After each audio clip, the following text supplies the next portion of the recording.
د نږدې 150 میلیونه افغانیو په ارزښت د ولسي تړون ملي برنامې تر چتر لاندې د دوو سترو برنامو چارې پیل شوې. نن د لغمان والي محمد آصف ننګ د کلیو بیا رغونې او پراختیا رئیس په لغمان کې د ولسي تړون ملي برنامې د مشر د قرغیو ولسوالۍ د مسؤلینو او قومي مشرانو په لاسونو په یاده ولسوالۍ کې د نږدې 150 میلیونه افغانیو په ارزښت د ولسي تړون ملي برنامې تر چتر لاندې د ساتنې، څارنې، رغونې او ګمارنې MCCG او دغه راز د ټولنیز ګډون مالي وجې د دوو سترو برنامو چارې رسما پیل شوې چې شاوخوا 14,000 بېوزلو کورنیو ته به پکې د کار زمینه برابره شي. د ولسي تړون ملي برنامې تر چتر لاندې نن په قرغیو ولسوالۍ کې د نږدې 150 میلیونه افغانیو په ارزښت د دوو فرعي برنامو چې MCCG او SIG په نوم دي د دغه برنامو کار شروع شو چې البته په دغه دواړو برنامو کې به شاوخوا 14,000 بېوزلو کورنیو ته د کار زمینه برابره شي. لغمان والي محمد آصف ننګ د یادو فرعي پروژو د پیل په مراسمو کې د قرغیو ولسوالۍ ته د مبارکۍ ویلو ترڅنګ د خلکو د هوساینې او اقتصادي پیاوړتیا په برخه کې د حکومت د مشرتابه د دغه ستر نوښت او کار ستاینه وکړه او زیاته کړه چې ولسونه باید په پروژه جوړونه، د پروژو په تطبیق او څارنه او دغه راز د روڼتیا او حساب ورکولو اصل ته خاصه توجه ولري. ښاغلي ننګ وویل چې د قرغیو ولسونه باید د دغه سترو پروژو د پیلېدا له امله د نظام منندوی واوسي او د سولې، امن او ثبات په راوستو کې د خپلې ولایتي ادارې په کلکه ملا ور وتړي. په پروګرام کې د قرغیو ولسوال محبت الله شیرزاد د خراغلاس ترڅنګ د ولسونو په همکارۍ ټینګار وکړ او ورپسې د کلیو بیا رغونې او پراختیا رئیس انجینر امان الله میاخیل په قرغیو ولسوالۍ کې په تیر 96 کال کې د یاد ریاست د بیلابیلو برنامو له لارې د ترسره کړیو فعالیتونو او تطبیق شویو پروژو او دغه راز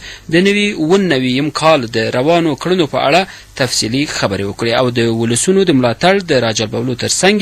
ډاډ څرګند کړ چې د ولسونو د هوساینې لپاره به د وزارت د تګلارې مطابق پراخ پرمختیایي پروګرامونه تطبیق کړي. په جوړو شویو مراسمو کې د لغمان لپاره د ولسي تړون د ملي برنامې د دفتر مشر انجینر عنایت الله نصر په خپلو خبرو کې ویل چې د MCCG د پروګرام اساسي موخه د بېوزلو کورنیو لپاره د کار زمینه برابرول، د فقر او بیکارۍ پر وړاندې مبارزه، د کلیوالي بنسټیزو ساختمانونو ترمیم او رغونه ده چې د پروګرام 80% بودیجه کاریګرو او پاتې 40% د ساختمانونو رغونې ته ځانګړې شوې ده. ښاغلي نصر زیاته کړه چې په دغه پروګرام کې د کانالونو، استنادي او محافظوي دیوالونو او دغه راز د سړکونو او کوڅو ترمیم، رغونه او پراختیا شامله ده چې ورته ځانګړې شوې بودیجه به پرې د 6 میاشتو په جریان کې ولګول شي. انجینر عنایت الله د ټولنیز ګډون مالي وجې د برنامې په اړه وویل چې یا د برنامه د ولسي تړون ملي برنامې تر چتر لاندې په کلیو کې د غریبو خلکو سره د مرستې او د بیکارۍ په موسم کې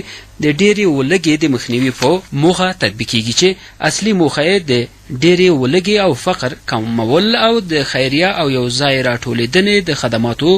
بیا ژوندي کول دي چې د قرغیو ولسوالۍ 150 شوراګانې به د دغه برنامې تر پوښښ لاندې راشي. وروسته په وار سره د ولایتي شورا رئیس محمد رفیع مموزي، قومي مشر حاجي شامرد خان، د قرغیو د انکشافي شورا رئیس حاجي محمد حیدر بادار، ډاکټر عبدالرحیمزي او نورو ګډونوالو په خپلو خبرو کې د قرغیو د خلکو په استازۍ د ملي یووالي حکومت له مشرتابه مننه وکړه چې د ولسونو د هوساینې، د بېوزلو د لاسنیوي، د بیکارۍ او فقر د کچې د راکمولو او په ټوله کې د خلکو د اقتصادي پیاوړتیا لپاره داسې سترې برنامې په دغه ولسوالۍ کې پیل کړي دي. دا چې نن قرغیو ولسوالۍ کې د ولسي تړون یو برنامه پرانستل شو، موږ ورته امید لرو انشاءالله او هیله مو همدا ده چې دغه پروګرام ښه تطبیق شي او ښې لاسته راوړنې ولري. نو هر چا چې په دغه راسته کې منډې وهلي، هلې ځلې کړي د هغوی څخه نړۍ منندوی او موږ ورسره د همکارۍ ډاډ ورکوو. ولسي تړون او نن قرغیو ته راغلی ده، زموږ ډېر خوشحاله یو او غواړو چې دغسې کارونه او پروژې د موږ شروع دي او نور هم موږ ته کارونه وکړي. موږ د دې ولسي تړون نه ملاتړ کوو. دغه برنامه ورو تاسو د خپله د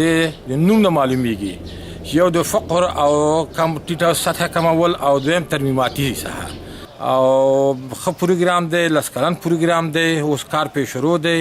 شوراګانې هم جوړ شوي دي او انشاءالله موږ د خپل دولت سره همکار یو او آینده هم همکاري ته تیار یو. ښاغلي محمد رفیع مموزي او نورو ویناوالو ولایت مقام ته ډاډ ورکړ چې د ولایتي ادارې سره به یو ځای اوږه په اوږه د سولې، امن او ثبات په راوستو او د پرمختیایي کارونو په تطبیق کې مرسته او همکاري کوي.